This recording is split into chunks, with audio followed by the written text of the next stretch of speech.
It seems that every day we're reminded that we live in an era of great power rivalry, that the rules-based order is fading, that the strong can do what they can and the weak must suffer what they must. And this aphorism of Thucydides is presented as inevitable, as the natural logic of international relations reasserting itself. And faced with this logic, there is a strong tendency for countries to go along to get along, to accommodate, to avoid trouble, to hope that compliance will buy safety. Well, it won't. So what are our options? In 1978, the Czech dissident Václav Havel, later president, wrote an essay called The Power of the Powerless. And he's not appeasing. He's not. I actually like what Mark Carney has been doing, even though I'm, skeptical. Let's just say I'm Carney curious, okay? Or maybe Carney agnostic. Because there are some things that he has done, especially since Donald Trump is deliberately posturing as though he's going to annex Canada. He recognizes the dangers that that presents and was, this is a major ally to the United States of America, openly choosing to leverage a better relationship with China in an effort to maintain sovereignty. So I think that's good. I think that's a good thing. I think that's a smart thing to do. It's what I've been saying European leaders should be doing. And in it, he asked a simple... What Mark Carney did this past week is what I've been saying European leaders should be doing since Liberation Day. And what have European leaders done since then? What have they done? They talked about the real threat being China and Russia. The real threat is China. The real threat is China. The real threat is China. America, please, we are your dog. America, please, we will capitulate. And what did that do? What did that do to Trump? Did that stop Trump from saying he's going to take Greenland? No. Did that stop Trump from implementing tariffs? No. You have to push back on bullies. It's that simple. And this entire right-wing franchise, this entire global fascist movement is a bunch of stupid bullies. The time for maintaining some sort of liberalism is done. Liberalism is failing. Liberalism is falling apart. If you still believe that there is going to be some kind of reasonable centrism we can get back to, you're wrong. You're delusional. Wake up. It's over. You have two options, socialism or barbarism. And right now, barbarism is winning. A lot of these guys who are liberals themselves, who are in charge of these countries, are trying to still maintain the dignity as America is basically saying, no, you don't understand. There is no dignity for you here. Internationalism or the liberal New World Order is done. It's over. Okay, it's over. It's now going to be my way or the highway. It already was, but now you can't even actually go home and make it seem like you have some semblance of sovereignty. How did the communist system sustain itself? And his answer began with the greengrocer. Every morning, this shopkeeper places a sign in his window, "Workers of the world unite." He doesn't believe it. No one does. But he places the sign anyway to avoid trouble, to signal compliance, to get along. And because every shopkeeper on every street does the same, the system persists. Not through violence alone, but through the participation of ordinary people in rituals they privately know to be false. Havel called this living within a lie. The system's power comes not from its truth, but from everyone's willingness to perform as if it were true. And its fragility comes from the same source. When even one person stops performing, when the greengrocer removes his sign, the illusion begins to crack. Friends, it is time for companies and countries to take their signs down. For decades, countries like Canada prospered under what we called the rules-based international order. We joined its institutions, we praised its principles, we benefited from its predictability. And because of that, we could pursue values-based foreign policies under its protection.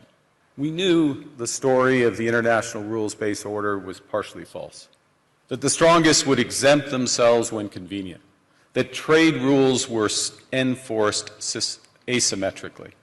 And we knew that international law applied with varying rigor depending on the identity of the accused or the victim. This fiction was useful. And American hegemony in particular helped provide public goods, open sea lanes, a stable financial system, collective security, and support for frameworks for resolving disputes. So we placed the sign in the window. We participated in the rituals, and we largely avoided calling out the gaps between rhetoric and reality.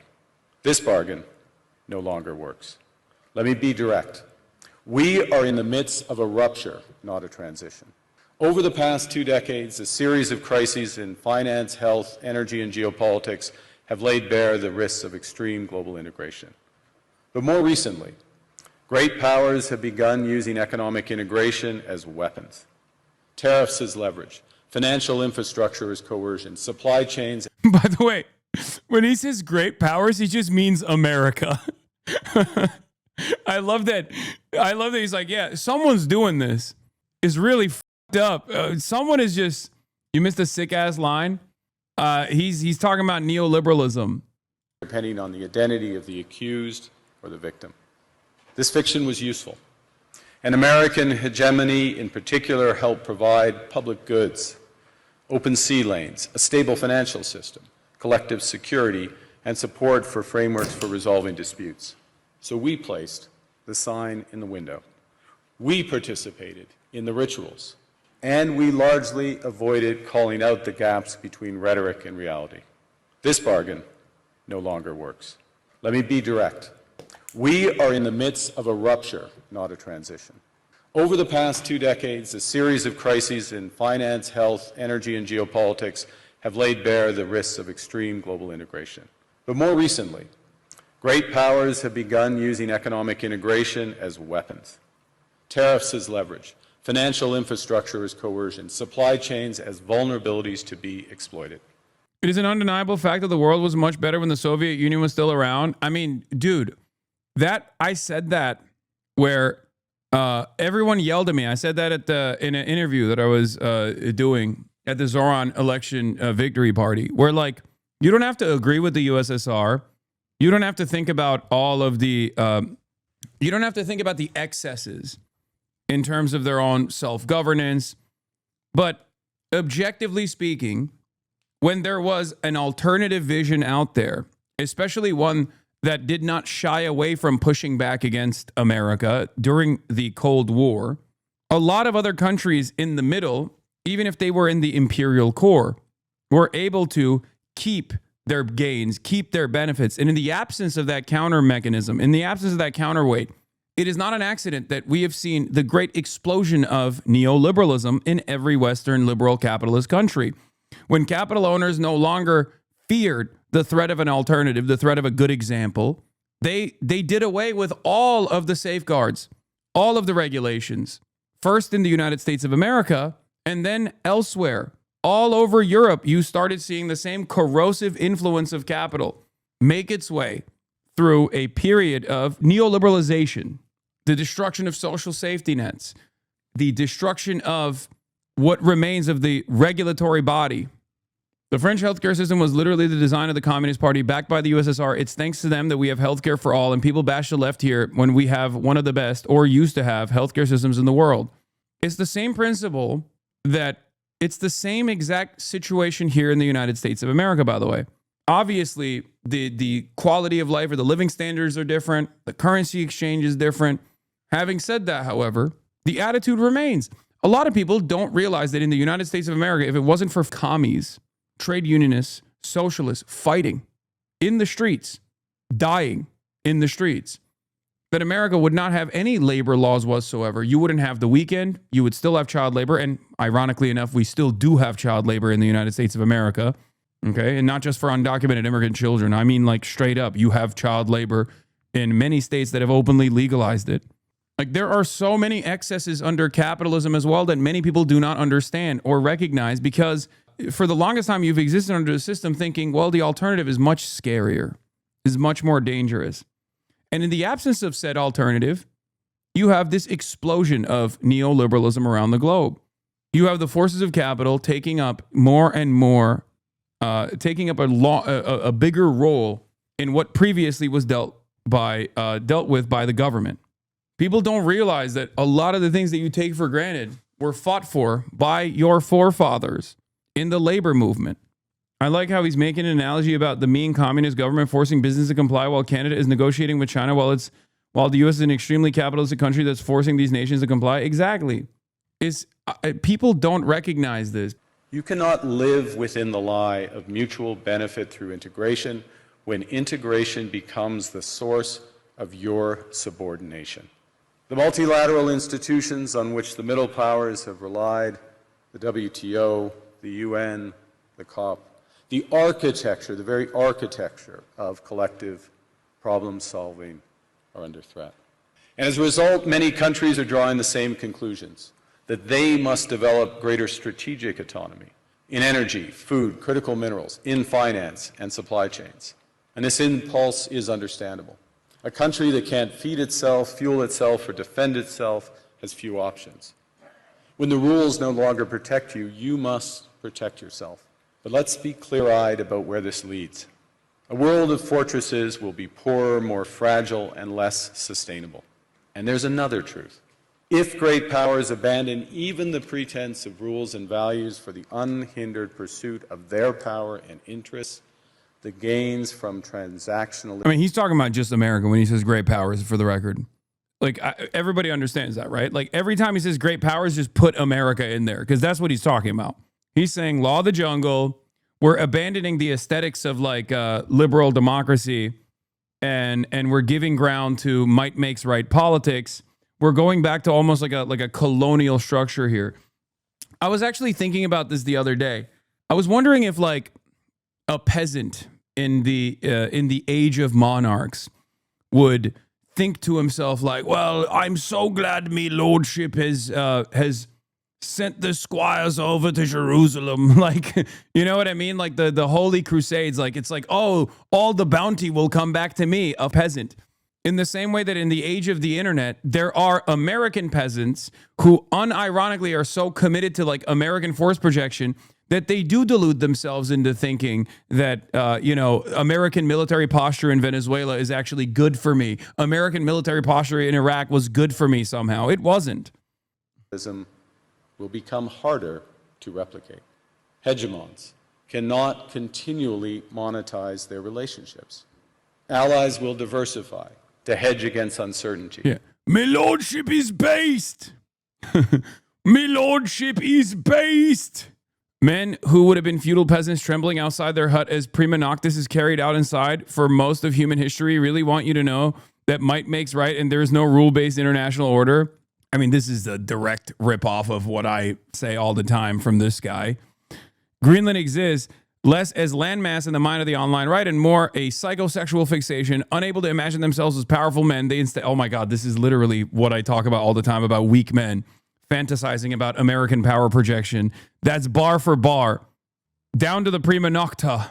Prima nocta! I know prima nocta is not real. Shut the fuck up. It doesn't matter. It's a good way to emphasize how hard the average person is getting cucked in this process. Okay? Don't hit me with the actually. Greenland exists less as landmass in the mind of the online right and more a psychosexual fixation. Unable to imagine themselves as powerful men, they instead fantasize about powerful men doing so for them while they exist as mere accessory. And that, for the record, is identical with power projection from a militant state at the domestic level too. This is the exact same reason why right-wingers will look at a police officer shooting someone, or will look at an ICE agent shooting someone and say, comply or die. Oh, was it a woke, libtarded woman that was killed? That's a good thing, actually.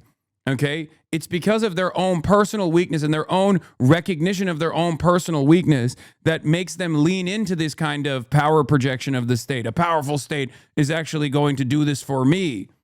They'll buy insurance, increase options, in order to rebuild sovereignty. Sovereignty that was once grounded in rules but will increasingly be anchored in the ability to withstand pressure. This room knows this is classic risk management. Risk management comes at a price. But that cost of strategic autonomy, of sovereignty, can also be shared. Collective investments in resilience are cheaper than everyone building their own fortresses. Shared standards reduce fragmentations. Complementarities are positive sum.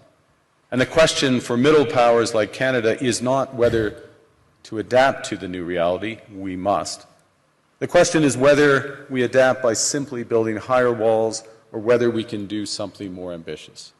Now, Canada was amongst the first to hear the wake-up call, leading us to fundamentally shift our strategic posture. Canadians know that our old, comfortable assumptions that our geography and alliance memberships automatically conferred prosperity and security, that assumption is no longer valid. And our new approach rests on what Alexander Stubb, the President of Finland, has termed value-based realism. Or to put another way, we aim to be both principled and value-based realism.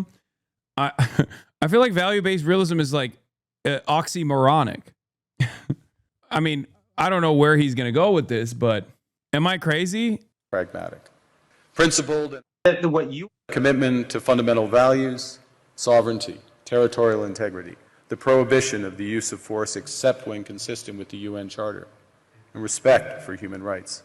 And pragmatic in recognizing that progress is often incremental, that interests diverge, that not every partner will share all of our values. So we're engaging broadly, strategically, with open eyes. We actively take on the world as it is, not wait around for a world we wish to be. We are calibrating our relationships so their depth reflects our values.